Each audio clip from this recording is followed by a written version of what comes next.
আসসালামু আলাইকুম ওয়া রাহমাতুল্লাহি ওয়া বারাকাতুহু। প্রিয় শিক্ষার্থী, দিনী ভাই ও বোনেরা, কোরআন মাজিদ শিক্ষার ক্লাসের আজকের পর্বে আমরা আলোচনা করব নুন সাকিন ও তানবিনের বিবরণ। আমরা তাহলে আর দেরি না করে ক্লাসটি শুরু করা যাক। স্ক্রিনে আমরা দেখতে পাচ্ছি নুন সাকিন জজমওয়ালা নুনকে বলে, অর্থাৎ এটাই হচ্ছে সাকিন। নুনের উপরে থাকার কারণে আমরা এটাকে নুন সাকিন বলি।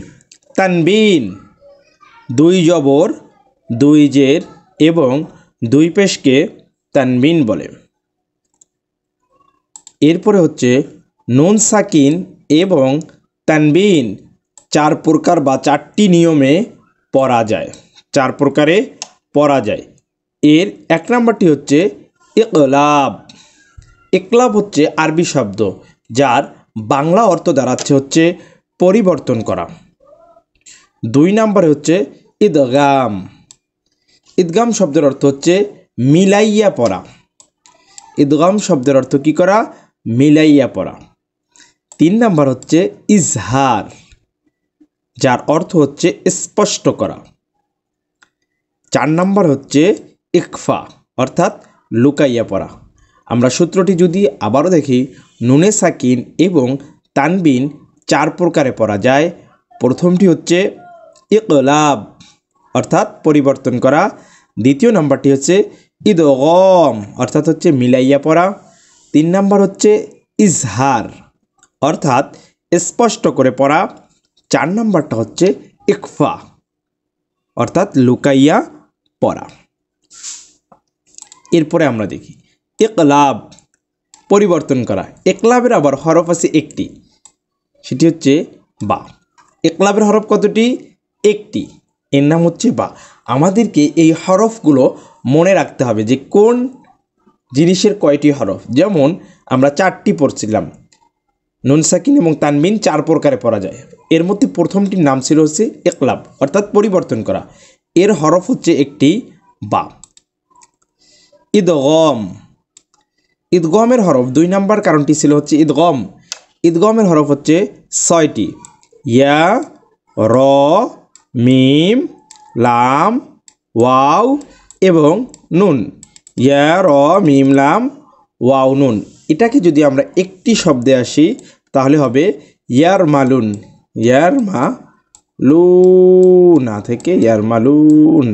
একটি শব্দে ইদগম শব্দর যে ছয়টি হরফ আছে সেটা একটি শব্দে আসে ইয়ার মালুন।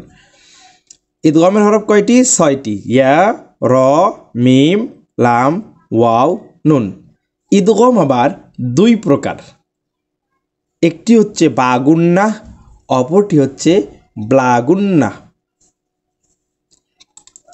বাগুন্না, ইদগমে বাগুন্নার হরফ চারটি।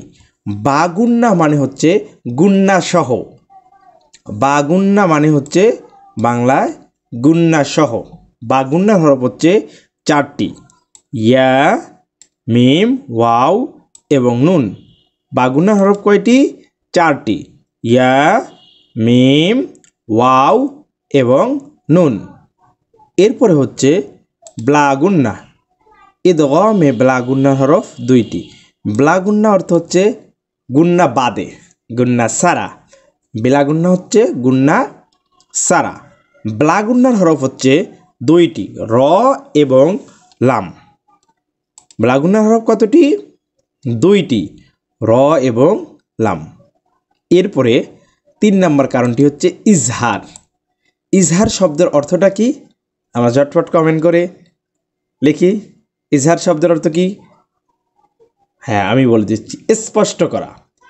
ইজহারের হরফ ছয়টি, হামজা, হা, আইন, হা, গইন, খ। ইজহারের হরফ কতটি? ছয়টি, হামজা, হা, আইন, হা, গইন, খ। প্রিয় শিক্ষার্থী, দিনী ভাই বোনেরা, নিত্য নতুন এরকম ইসলামিক শিক্ষা, কোরআন মাজিদ শিক্ষা আমাদের চ্যানেলে আপডেট ভিডিও আসতেইছে। আপনারা আপনাদের বন্ধুদের মাঝে শেয়ার করে সাদগায়ে জারিয়ার আমলনামা পেতে পারেন। তাই ভিডিওটি শেয়ার করতে ভুলবেন না। ইজহারের হরফ কতটি? 6টি। হামজা, হা, আইন, হা, গইন, খ।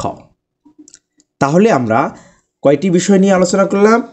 ইকলাব, ইদগাম, ইজহার। আরেকটি হরফ আছে বা আরেকটি কারণ আছে, সেটা এখন আমরা আলোচনা করব। ইকফা। ইকফা শব্দের অর্থ হচ্ছে লুকায়িত করা বা লুকিয়ে লুকিয়ে পড়া। এটার নাম হচ্ছে ইকফা। বাকি যে 15টি হরফ আছে, এই 15টি হচ্ছে ইকফার হরফ। তা, সা, জিম, দাল, জাল, ঝা, সিন, শিন, সদ, যদ, ত, য, ফা, কফ, কাফ।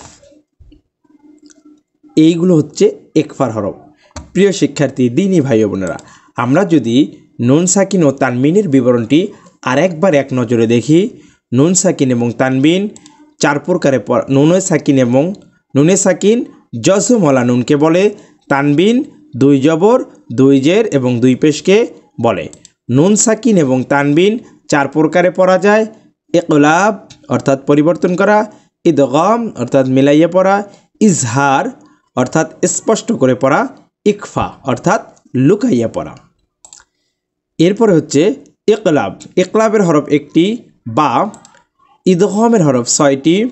ইয়া, র, মিম, লাম, ওয়াও, নুন। ইদগম আবার 2 প্রকার। ইদগমে বা গুন্না অর্থাৎ ইদগমে বা গুন্না। ইদগমে বা গুন্নার হরফ 4টি।